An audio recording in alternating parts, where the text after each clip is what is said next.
IMHO talk show. Welcome back, everybody, to this special edition, special follow-up of COVID-19 and our city's response in our area. Thank you all for staying tuned. Could have been anywhere in the world, but you're here with us. That's right.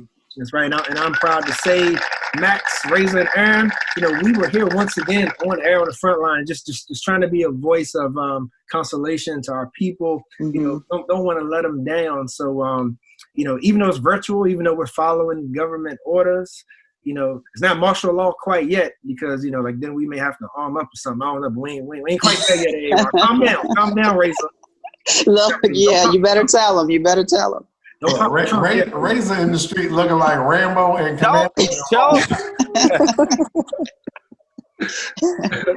Charles forever trying to get somebody some charges. But family, like we said, we have a great lineup today. The experts, to contribute to our opinion, to talk about their fields and what they have going on. So next up, we do have Miss Alex London Gross from the PB&J Fund. And if you have not heard of that great organization, she is here to break it down for us and to let us know what they have, what services they are providing to our city and community right now. Alex, how are you today? Hey, everybody. I'm great. Thank you so much for allowing me to join and to share a little bit about our work. Absolutely. Thank you. As we were saying, it's great to have community partners that's willing to stick together and and to in some ways sacrifice for the betterment of our community in different ways. So for those who aren't familiar with the work that PB&J Fund has been doing and more relatively with what they're doing right now, sort of give us the brief history of PB&J Fund, your involvement with that organization. Sure. So PB&J Fund was founded in 2009. So we've been around for over 10 years now. And I think people primarily know us as having a commercial kitchen space on the downtown mall off of East Market Street, where we typically will teach cooking classes either for kids or for families, and really try to make cooking and nutrition easy and accessible for anybody. We like to say that food should be as accessible as a peanut butter and jelly sandwich for kids. So we work with a lot of community members who may not have some of the resources to be able to access food in a way that is regular and sustainable. And so with all of the changes that we've had to experience as a community, we decided that it was really an opportunity for us to be responsive in this crisis and to completely shift our operations to focus on just getting food out into the community on a weekly basis. We run a program called Holiday Giving, where we will distribute pretty large bags of food to all of the city elementary schools and then some early child care providers. And this past year, we did 919 of those bags, but we felt like we had the infrastructure in place and sort of understood the systems that needed to happen to be able to get food out on a regular basis. So we are doing a much smaller scale of that program every Friday, where we partner with the city schools to bag food that hopefully gets families through the weekend, maybe a little extra food for the week, really as a way to say that we recognize that, this problem is so much bigger than all of us can tackle individually. And we're hopeful that by working with the schools, we know the kids are getting breakfast and lunch a couple days a week. And then this is really our thought behind how we can help maybe the entire family unit. Mm-hmm. Nice. So is this, I know that the schools, most of the schools in this area had said that they'd be still providing food to their students. Is this in conjunction with them, or are you guys providing the food to the school who then distributes it? That's a great question. So this is in conjunction with what the schools are doing. So schools are still providing breakfast and lunch 5 days a week for students. And so we are purchasing and packaging the food separately from the schools, but we are working really closely with principals to identify families who may be in high need. And the schools have certainly been really supportive in terms of trying to get this information out to families so that they know the resources are available to them. Mm-hmm. What has the response been like? Because some people can, have too much pride to take advantage of things like this, even in times when they really need it. So are people showing up to pick up the food? They definitely are. We have been intentional about really trying to create relationships in a lot of the communities that we're trying to serve with this. And I think, utilizing principals who are getting messages out individually to parents and families helps as well. Everyone that we have approached about this or has come up to us has been really appreciative. We don't know who they are. We don't know where they come from. It's something that is open to anybody, really. Okay, good. Know, like where the stops are. So everyone has been very, very gracious. And, I think it shows to us that there's probably more need in the community than we can really even be able to cover at this current time. Yeah. What schools? I'm sorry, go ahead. No, I was just going to say, are these all city schools, or what are the pickup locations specifically? That's a great question. So we are primarily focusing on the city at the current moment. And so we are actually in several of the public and low-income housing communities. So the 4 locations that we have had for the last 2 weeks are Hearthwood, West Haven, Greenstone on 5th, and Friendship Court. And we're continuing to evaluate opportunities to go to different communities. Principals who have identified families that don't live in those communities, we're also doing some individual home deliveries. We did 32 home deliveries this past Friday for anybody who either didn't have transportation or wasn't sort of in those immediate areas. That's awesome. Hey, Alex, a question for you. This is Ron. Really appreciate the work and everything you're doing. I grew up in New York City. That's really getting hit pretty hard with this virus. But one of the things that I noticed just about reading on the website is the term food insecurity. And I want you to talk about that a little bit, and specifically what communities are harshly affected by. And the reason why I'm asking that is because I know growing up in what we call urban centers, but basically I grew up in an all-Black neighborhood that, food and nutrition was something that, some kids were coming to school just to eat. And I know that this definitely, sometimes when these problems arise, what most people don't really want to be honest about, as a lot of this pandemic really affects non-white and Black families tremendously. Absolutely. I know it's affecting everybody, but as Charles and I, we always talk about, when America gets a cold, Black people, we get a fever. Yep. And I want, to talk about it a little bit about how this is really affecting some of those communities out there, and really talk to the people about what is food insecurity. Absolutely. So food insecurity is looked at lots of different ways. I think there are some times where we think about it as just a lack of food in general, but there tend to be a lot of historical and systemic reasons that a family or a person is food insecure. So it goes beyond just being hungry. I think all of us can say we've experienced what it feels like to be hungry at a certain point in time, but most of us who are well-resourced are able to then make a meal or buy food, do something that relieves that feeling of hunger. A family or an individual that food insecure means that they are chronically without food. And it could be that maybe they have some food in their house, but it's not food that is nourishing or of high nutritional content. The American food system is not set up in a way that makes healthy food affordable and accessible for most people. And I think that you hit on a really important point of that. This epidemic and pandemic is something that is going to hit historically under-resourced communities in ways that most of us won't be able to understand. And in Charlottesville, I think that we really have to focus on our Black and our immigrant populations, because those are the ones who have been repressed for hundreds of years. Right. Thinking about West Haven in particular, I think there's been a lot of work that's happened recently in terms of understanding some of the Black history in Charlottesville and being more comfortable in talking about slave narratives and some of the things that happened in Vinegar Hill that led families to live in West Haven. But there are lots of pockets of the community who haven't had the spotlight on them like that community has, and who I think go under the radar so frequently. So that's why we've been really intentional about trying to work in public housing and low-income housing communities, knowing that these are families who, one, have probably already had a really hard time trying to make ends meet on a monthly basis, and now may have lost their jobs and could be in an even more dire financial situation. And these are families who probably have a harder time applying for unemployment benefits, or who may not be fluent English speakers and even know that the benefit is available to them. So our hope is that, this is a relatively small program that we're running when we look at the entire population of the city. And I think that in 6 months, the economics of our city are going to look very different. And we'll continue to try and be as responsive as we can through this time. Alex, I have a question for you. Sure.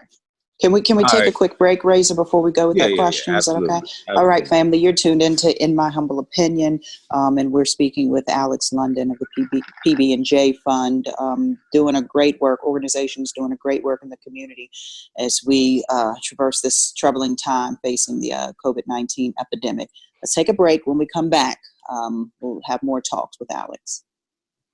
You're listening to In My Humble Opinion with Maxilia Robinson and Charles Lewis, only on 101.3 Jams. All right. It's IMHO. You got Max, Sir Charles, A.A. Ron, and Razor. And as promised, we're speaking with Alex London of the PB&J Fund. And I think Razor had a question for you. I do. Alex, I have a question for you. When it comes to organizations that help feed people like yourself, has there ever been any talk about like maybe purchasing a small plot of land and helping people grow their own vegetables and stuff?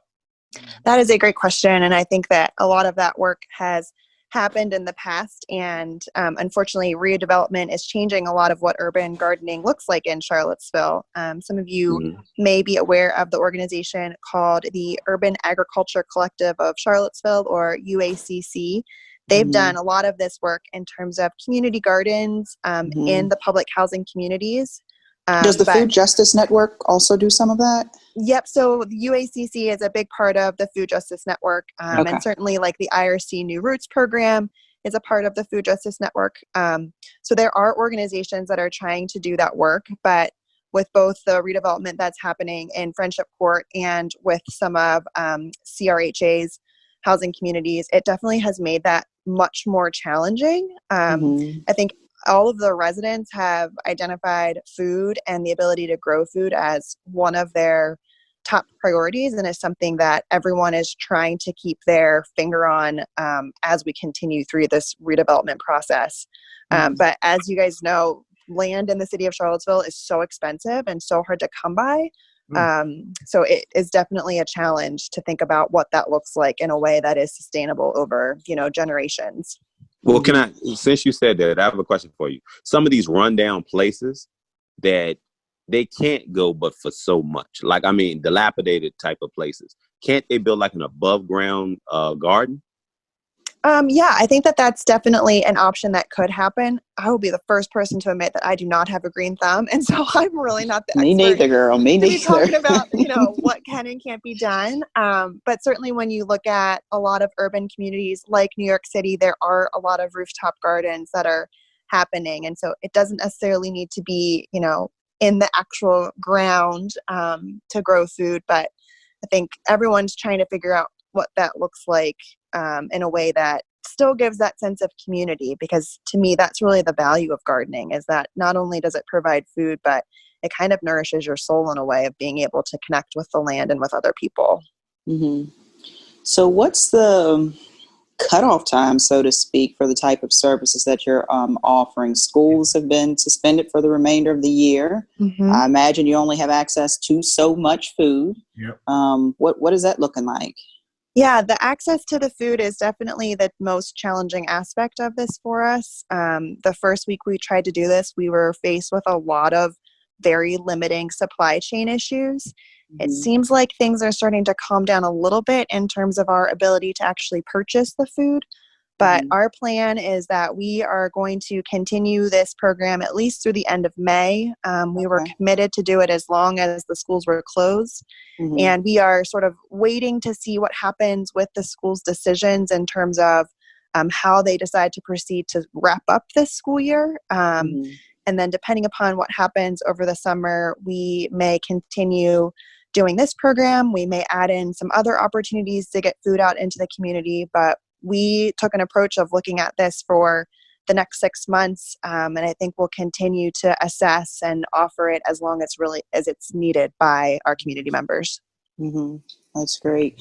Whenever I hear about organizations like this, I always think about your funding, because we don't need you until we need you, right? And then we figure out how significant you can be and are to our community. So I imagine you qualify for a ton of grants, but do you have the city support backing you as well?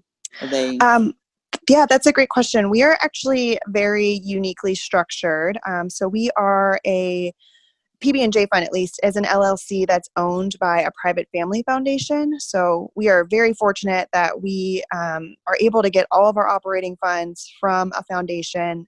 They've decided that this is the work that they really believe in and want to invest in, which makes it very easy for us to do these quick pivots in terms of, meeting community need. We are doing a little bit of fundraising at this time and looking at some grants that we think may be able to help expand our capacity.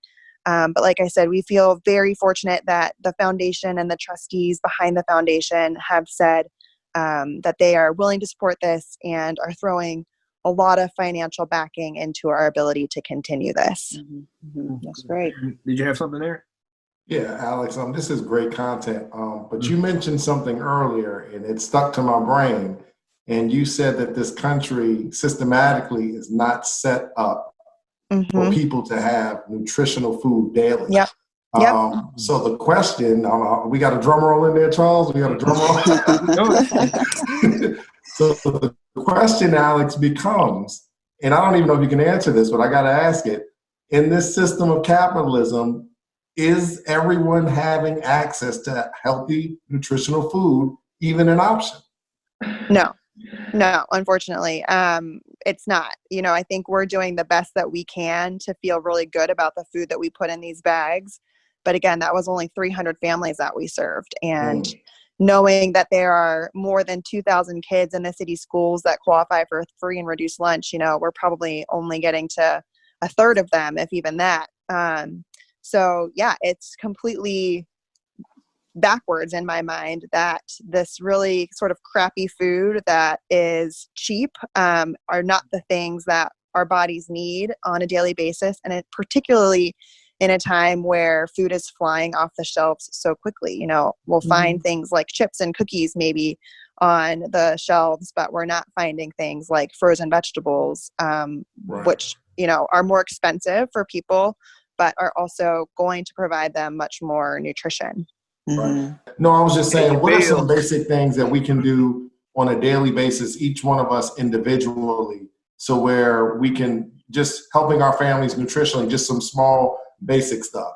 Sure. That's a great question. So I think the things that we try and think about are reducing sodium content. So even if you're purchasing things that are coming in a can, looking for options that are either low or no salt, and then being able to add your own spices and seasonings. It's a great way to use canned vegetables and to not have it be a very high sodium intake, especially for younger kids. We also really try and encourage families to think about whole grains. So a lot of times, whole wheat spaghetti is not the most popular option, but there are now some like white whole wheat options, or brown rice is a really easy switch for a grain.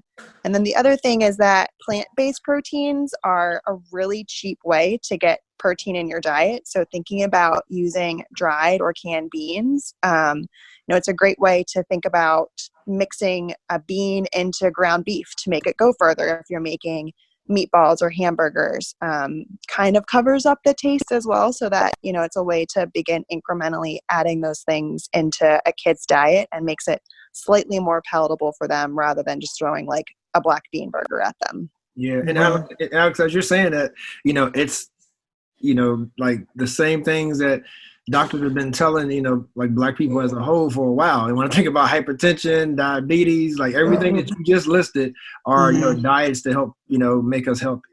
Yeah. So, and unfortunately, fresh fruits and vegetables are the most expensive things that we find at grocery stores. But, any ability to be able to buy things that are fresh and green, or have lots of colors are obviously going to be the best things for any of us to eat. And so even if it's things like sweet potatoes and apples, which are still relatively in season, that's a great way to get vegetables and good fiber into our diets. Yeah.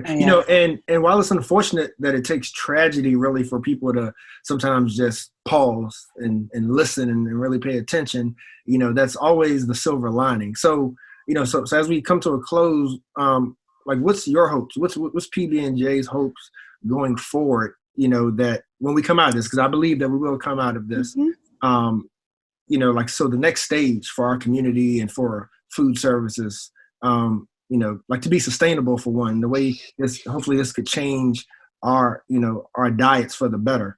Like what's your hopes and goals? Yeah, I think that ultimately our hope, like you said, Charles, is that we all come out of this a little bit stronger and more connected as a community. We have had an incredible outpouring of support from people wanting to either volunteer or provide monetary contributions.